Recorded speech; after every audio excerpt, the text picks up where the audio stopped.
Ladies and gentlemen, today we are going to improve your forehand volley step by step. So 10 tips, 10 steps in how you are going to create a killer volley for yourself.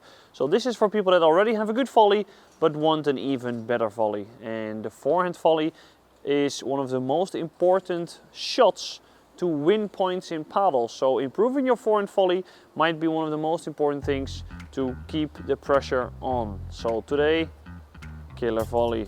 And we're going to start right now.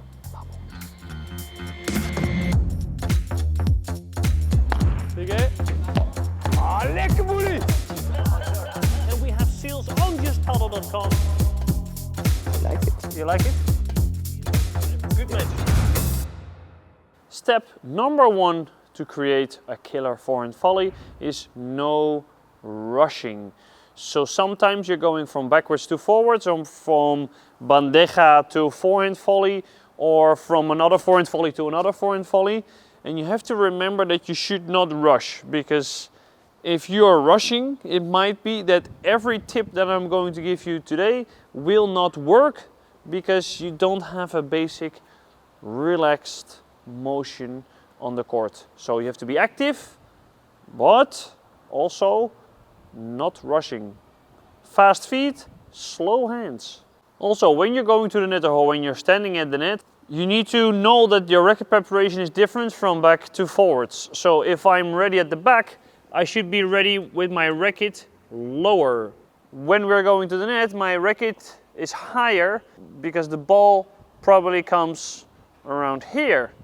Sometimes it could go lower, but if you are ready in a quite of a low preparation and the ball is high, every tip that I'm going to give you today will not work because you are going to be too late.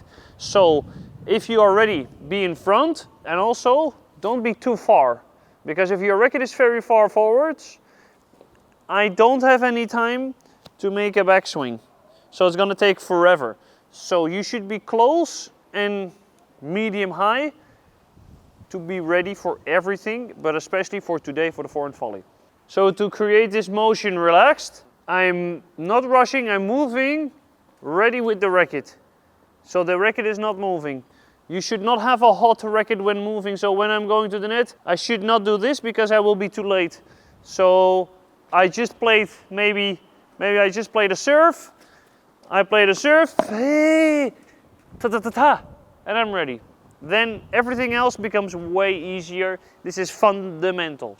So step number 2 is this close preparation. So don't be too far in front. And when you prepare, don't make your backswing big. Make your backswing small. Because if you make a very big backswing, you might not have time to make a good forehand volley. You might make a lot of mistakes because your swing is still moving and then going forwards, which means that there's no rushing what you want to have in your feet. It should also be in your preparation. So when the ball is coming, you're closer to the net, so you don't need a big backswing. Here is fine. And then from there, you take the forehand volley. So don't make your swing bigger than your shoulder, I would say. You should always be able to look towards your racket when you prepare. So this is what I mean by a close preparation. If you make this close preparation, you're able to push the volley instead of hitting the volley. And when you push the volley, you will feel the ball more. You have more of this feeling, so that you're controlling the ball. There will be more and more benefits for pushing the volley, but that will be later in the video. Step number 3, use your left hand or your non-dominant hand. So if you want this close preparation, you need your left hand. Many players with their left hand here will have a very big preparation. So I can tell you, make a close preparation, but if your left hand is all the way there, it's not going to be possible because your left hand and your right hand are best friends. So if my left hand is facing to the fence, my preparation becomes small. Instead of left hand far, if I have it close to me, it's even lower. And all the benefits I will tell you later. The next tip is a high preparation. And if I tell people to prepare higher, nearly everybody is going to prepare further as well. But you want to be close, left hand also a little bit higher, so your other arm is going to be higher. And you need a high preparation. So when the ball is higher than the net, your racket should be higher than the ball when you're preparing. Many players are ready in this way, and this is fine, but it's too comfortable. So then sometimes this will happen and the ball comes up. So what you should do is, this is perfectly fine, but when you see that the ball is coming higher than the net, prepare higher than the ball. Ball is coming, higher than the ball, down. Step number 5, the frozen preparation. This is difficult to do, so I would not say this is easy, but you need to freeze your preparation before you hit. So many players have a hot racket with the volley, so the ball is coming, they're going back and they're going forwards. As you can see, I can play a good volley, but this is especially when the ball is slow that you will have a great volley. The problem is when people play fast to you, you will make mistakes, because when your racket is still moving back and the ball is fast, you're too late. So this is why sometimes your volley is amazing and sometimes it's absolutely terrible. What you should do is you should make your swing small, close to you, higher than the ball, and as long as you don't make a very big backswing, you're going to be able to freeze it. The moment your preparation is too big or you're from too far, this is the moment where you're not able to freeze the racket preparation because you're too late. This is only possible when you're early. So when the ball is coming, high, stop, close, volley. Step number 6, rotate the shoulders. Many players have their shoulders, their chest towards the ball. And this is wrong, because you're able to play the ball okay, but you're either going to play too much downwards, or you're going to play too much upwards, and you don't want to do that. So when you prepare, you need to be able to use your left hand to rotate. So this is also the left hand where it comes in. The left hand also has a function that you calculate where the ball is in a better way.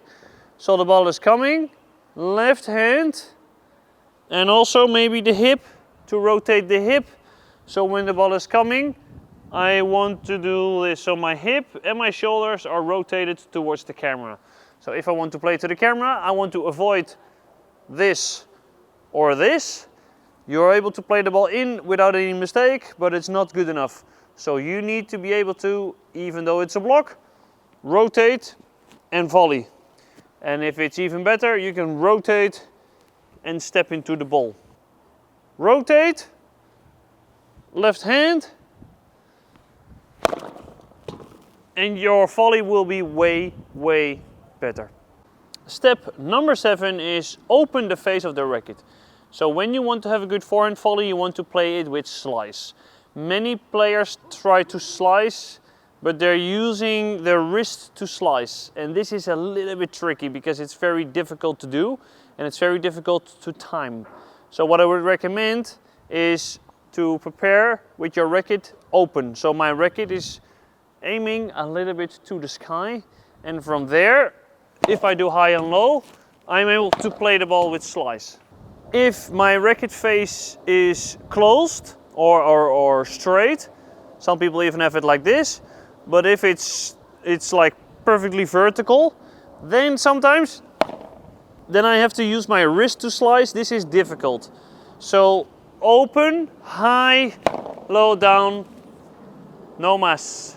Step number 8 is a later contact point. Many players, if they are coming from tennis especially, they have a contact point very far away from them, very early.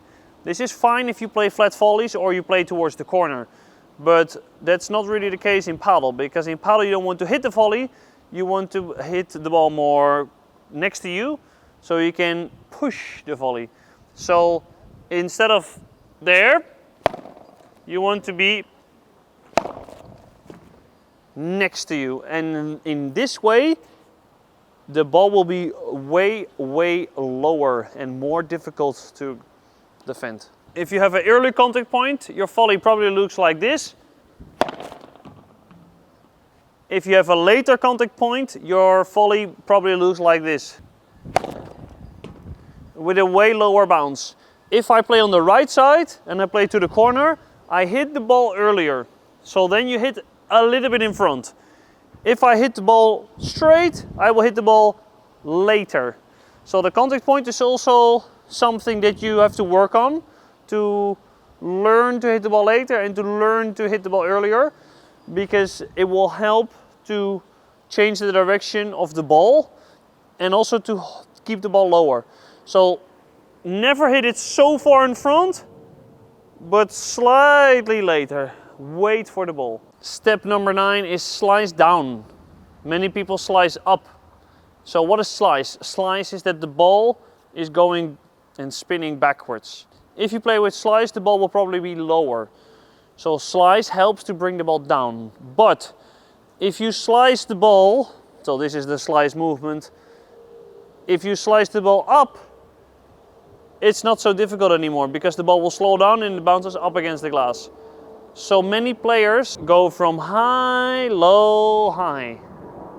It's too easy to defend that shot. So what you should do is high, low, stop. If you do this, the ball will accelerate after the bounce and it has slice. Look at the difference. High, low, high.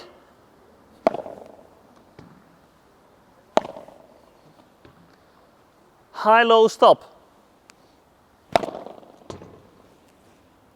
Which one do you want? It's pretty clear, right?